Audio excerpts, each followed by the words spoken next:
Hi, I'm Josh Hockman with Park Industries Customer Support. On this video, we are going to show you how to do an Intensifier repair, a rebuild on the Hypertherm P50 or 60 Intensifier unit. So when you start tearing into your Intensifier, the very first thing you want to do is make sure your plunger is on the correct side you want to tear into. So in this case, we do want to tear into our left side here. So we can tell that the plunger is on the left side because of the amber colored light that's on there. The green light is for the power. The amber light is indicating what side the intensifier is on right now. So if it's not on that side, there's a couple things you can do. You can disconnect a prox. Whichever side you want the intensifier on, disconnect the prox, start up the intensifier, and it'll stroke once then, or a maximum of one time, and then stop your intensifier, and then you can connect your prox again and make sure the amber colored light turns on, then you know it's on that side. Another thing you can do on the predictive pumps is you can go to your screen. So on some of the Saberjets, you will have to go into your advanced setup screen and click your jet feedback alarm in the bypass tab. Once you have that, you'll just turn your key to the left side. Make sure you have your system on here, so that should be lit up. And then if you start on your home screen here, we'll just click the double wrenches and then the intensifier shift here to move the plunger.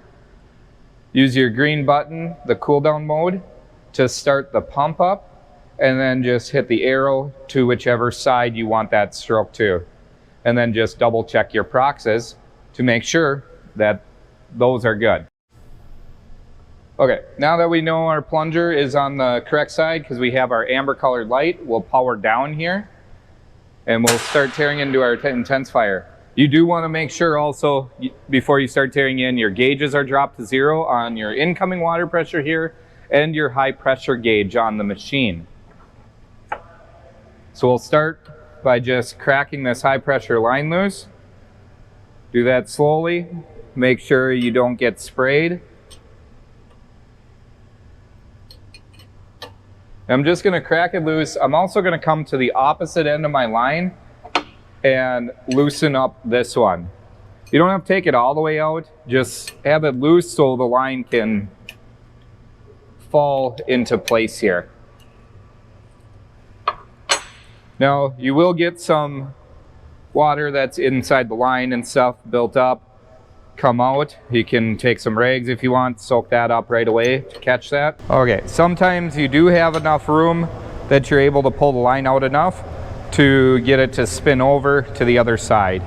Here I do not have enough room with this line, so I am going to disconnect the opposite side so I can get this line out of my way. Once you have that line taken off and loose, we'll take our breaker bar and we'll loosen up our nuts.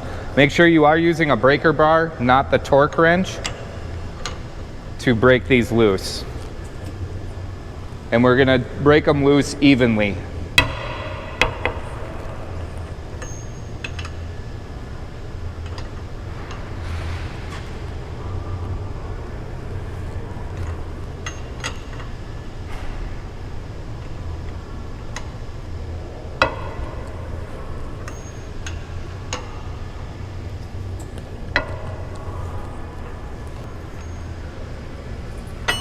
Once you have them loose enough that you can spin them by hand, let's take off each nut.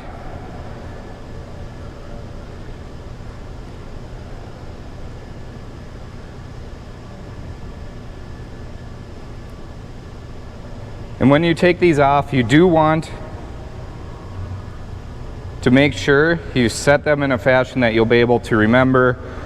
You should be able to see the flat area on the nut. That does want to go back towards your cap here. You don't want to flip these around. We're just going to disconnect our incoming water line then, and we're going to slide our cap off. We'll set that to the side. Then I'm going to just wiggle this, and our high pressure cylinder with our check valve is going to slide off.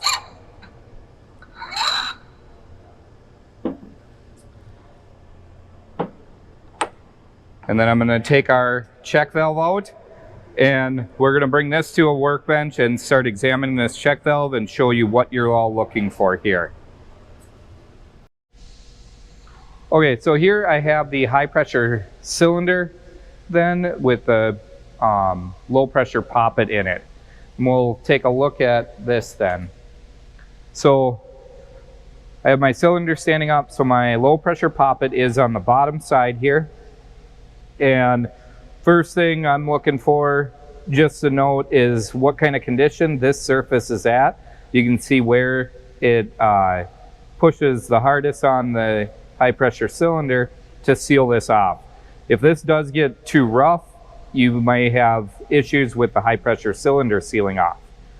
You can take some Scotch-Brite and clean up this surface to clean up the blue goop that has built up or anything like that on it. Don't use anything too aggressive, like aggressive sandpaper or anything like that, because you do need to make sure you keep a perfectly smooth surface here. So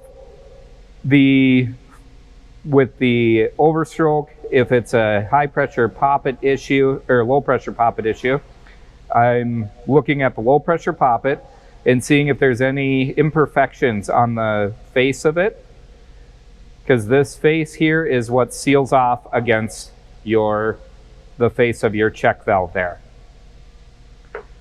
The other thing I'm looking for is the center that should be a nice round hole, not that center is blown out. Another thing is if your high pressure seal here, the ring is smashed, that will cause this poppet not to be able to fully extend and seal off on that. So we're going to start by popping this high pressure cylinder apart. So you'll have your tools, your Intensifier repair tools, and make sure your tools are in good condition, especially your seal driver tool, making sure it is perfectly flat. There's not a small ding in there. You will have seal issues if that is bad. I'm going to start by just kind of holding this one. The poppet, actually, the low pressure poppet, did just fall out. So that did not stick in there, which is fine. We'll set that to the side for right now, and we'll pull this all apart so you can see all the parts here first. But I am going to start on the low pressure poppet side and just flip that upside down and set that on that ring.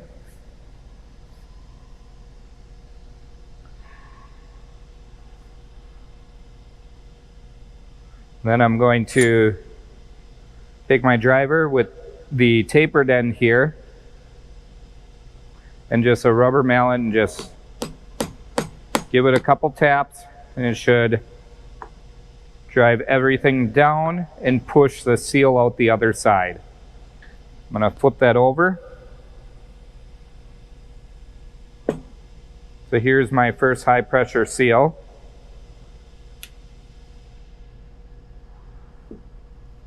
I'm going to set back onto my ring, the opposite side. Just going to lightly push that down. If you can get your low pressure basket out right now, you can, or we can just slide that through.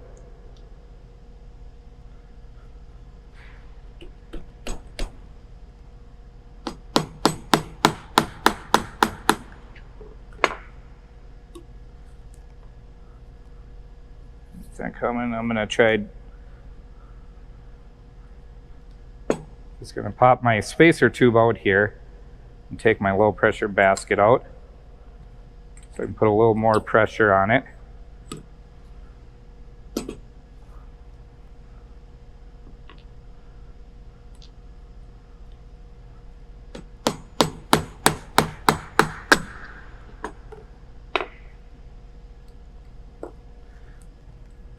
lift up, I'll have my spacer tube out then, and my other high pressure seal. So with the overstrokes, another thing to look for is on your spacer tube. The tube has a hole on each side, and that hole should be perfectly round. If you're noticing that that hole is kind of egg-shaped or oblong, you do want to replace that spacer tube.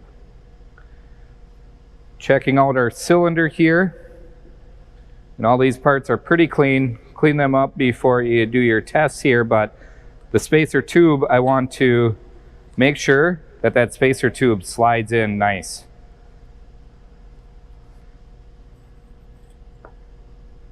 That slides really nice there. It does not wobble in there then. So that spacer tube and the high pressure cylinder are good. If you have some wobble, you have an issue with either the spacer tube or the high pressure cylinder here. So then we'll take a look and lap our low pressure poppet here. So same as lapping the check valve or high pressure poppet, we're just going to go in a figure 8 motion and do a 90-degree turn after every figure 8.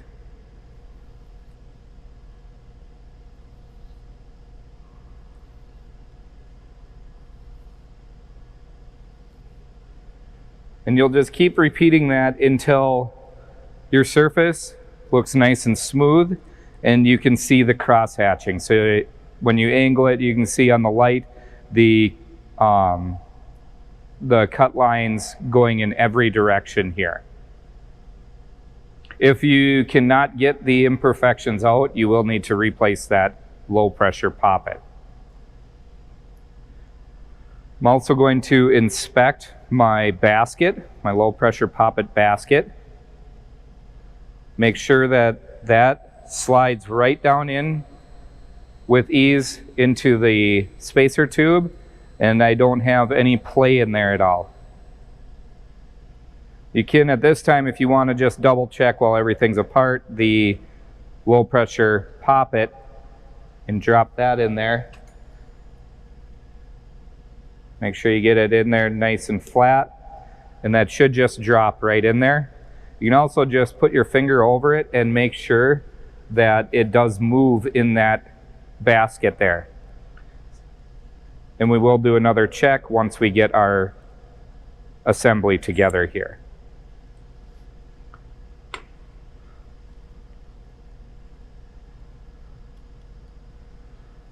So for replacing your seals and putting everything back together here, I'm going to start by, these cylinders are reversible, so it doesn't matter which side you start with. We just need to watch when we get to our spacer tube here. Now that we have everything cleaned up and everything here, we will rebuild our high pressure cylinder and put everything back in here. So we'll start with our cylinder here, and I'm going to start with the puck and drop that down onto the cylinder. And I'm going to start with my spacer tube, and I'm going to the larger side here that the low pressure basket goes in and the low pressure poppet. I'm going to start with that at the up position.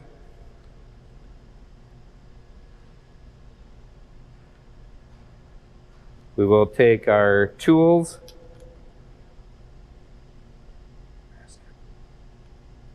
and make sure if you use this, when you're using this tool, make sure you use the tapered side in the up position. Make sure you don't forget your low pressure basket and your low pressure poppet in there before you put your seal in.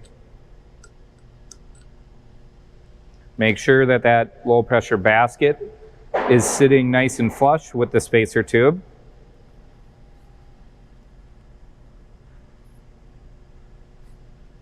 I tilted a little too much here, so now I'm off.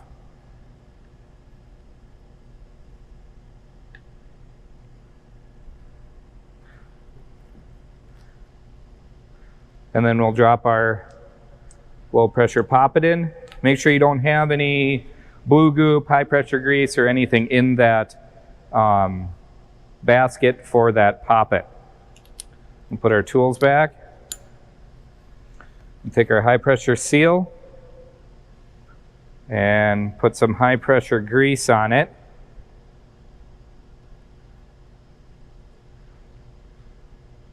We're going to give this a nice coating all the way around here.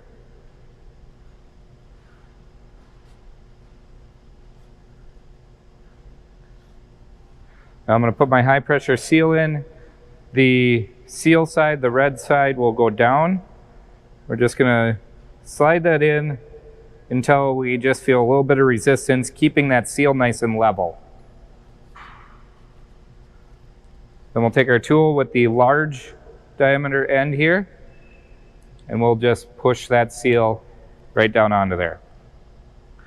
We can pull our tools off and just double check that that seal is sitting nice and flush with the cylinder face there. Now we'll take our ring here. We're gonna coat it with some high pressure grease.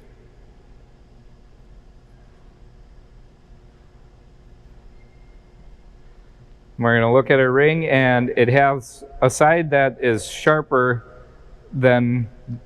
side than the other side. The other one side is a little more blunt. The sharper side, you want to make sure that that goes down. We're just going to set that ring in there and then just try and get it nice and level. And we will just push down.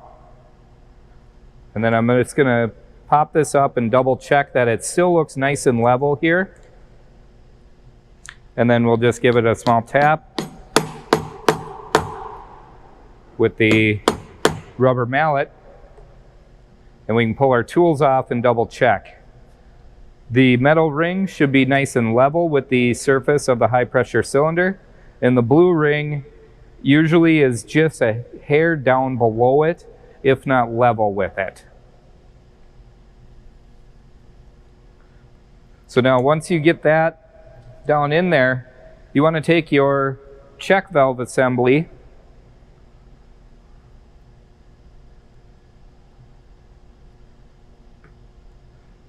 we're going to slide our check valve on.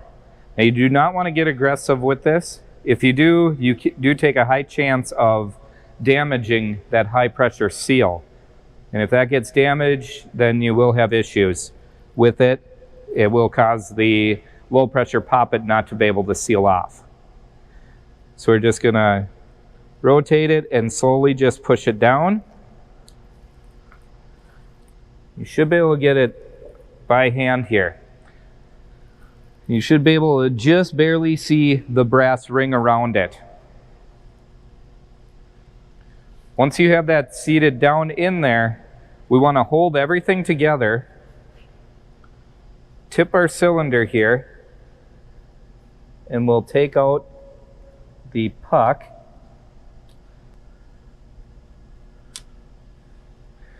We're going to hold that check valve, and we're going to just set up on our check valve. And right there, when I did do the flip, I did hear the low pressure poppet fall down in there. That's a good sign that my low pressure poppet is not hung up in there. But we will double check it once we get our last high pressure seal in here.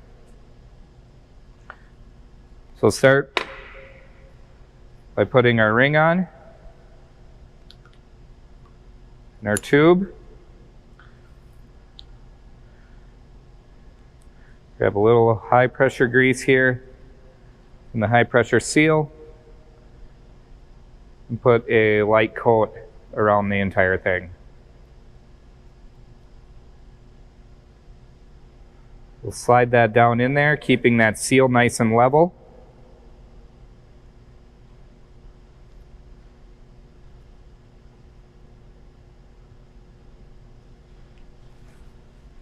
And then we will take our tool with the larger end.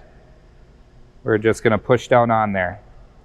When you're doing just that seal, you should be able to push with just your hand and it should slide right in.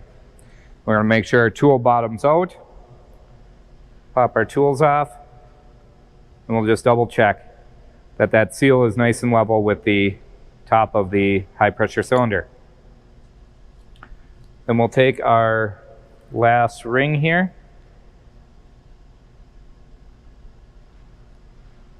Put a light coat of the high pressure grease on it.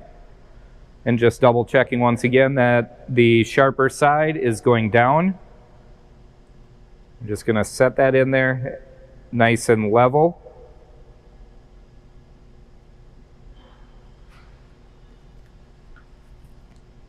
And then once again, push it as far down as you can by hand.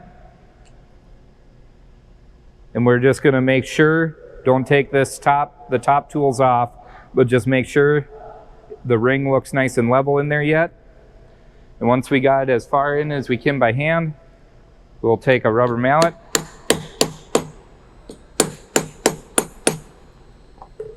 Making sure our tools are seated tight together. And take our tools off, and once again, that metal ring should be nice and level with the outer surface, and your blue ring seal here should just be just below that surface. So once you have that all together here, we can take our cylinder and just hold that check valve in there and tip it back and forth, and we're just listening for that low pressure poppet to be flopping around in there. You want to be able to hear that. That's when you do know that you have nice movement there with that low pressure poppet, and it is free. So now that our high pressure cylinder is fully built, we will go to the intensifier and we will install our high pressure cylinder. Okay, now we'll put our high pressure cylinder on. Hypertherm does recommend after every use, or every time you pull that high pressure cylinder off, you do replace your brass ring. So we'll slide a new brass ring on.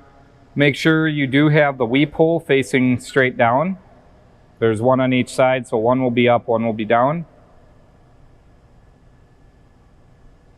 We'll slide that brass ring on, and then we'll slide our high pressure cylinder on.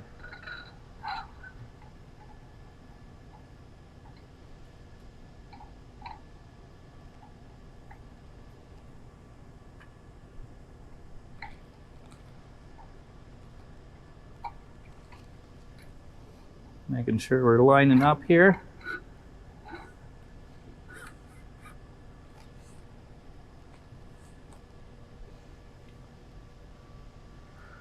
Then we'll take our end cap, making sure that this seal here, this is not what seals off your high pressure, your brass ring on your check valve does, but this seal, if there is a leak, just keeps that water going down. So we will make sure our water supply is on our water supply line. And I'm going to just twist my high pressure cylinder also to keep my weep holes going down.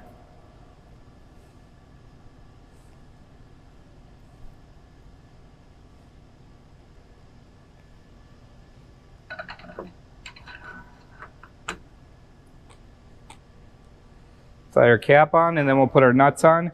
Make sure you put the nuts on with the side that was towards the cap here, the flat side, that they're still towards the flat, or towards the cap here.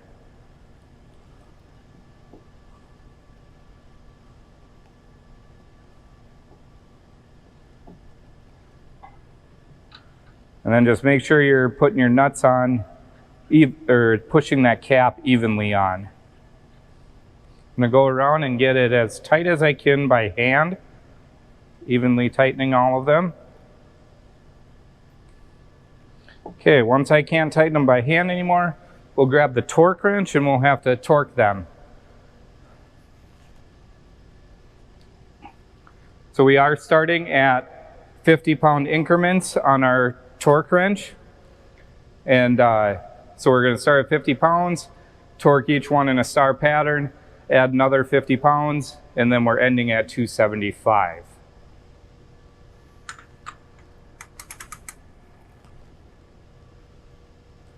Before it clicks, I'm just going to make sure each one is snug here.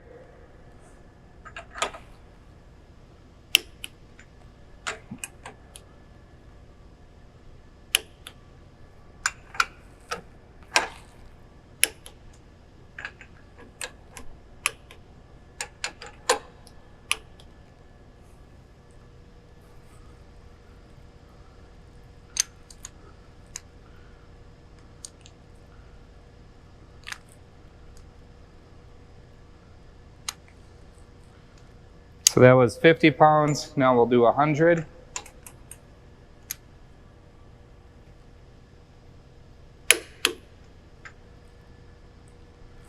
Now 150.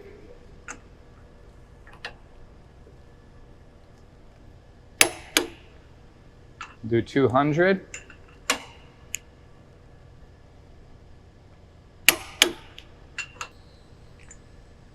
We'll do 250.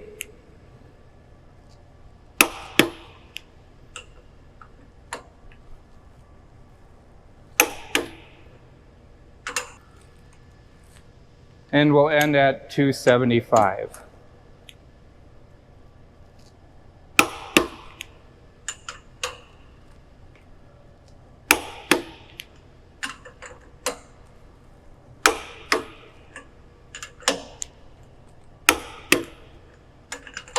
Just run around one more time, make sure.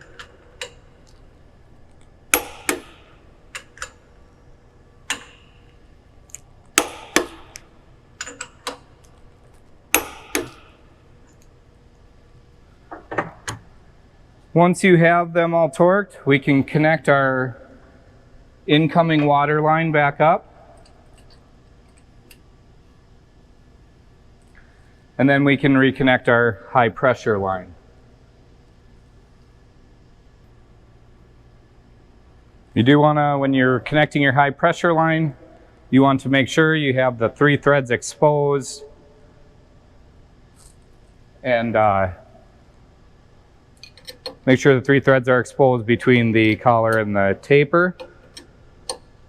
I'm just going to use a wrench to start with here, and we do have a guide on connecting or correcting high pressure leaks that'll show you how to properly tighten and torque these also. I'm just going to get them snug with a wrench here for now, and then we'll come back and tighten them.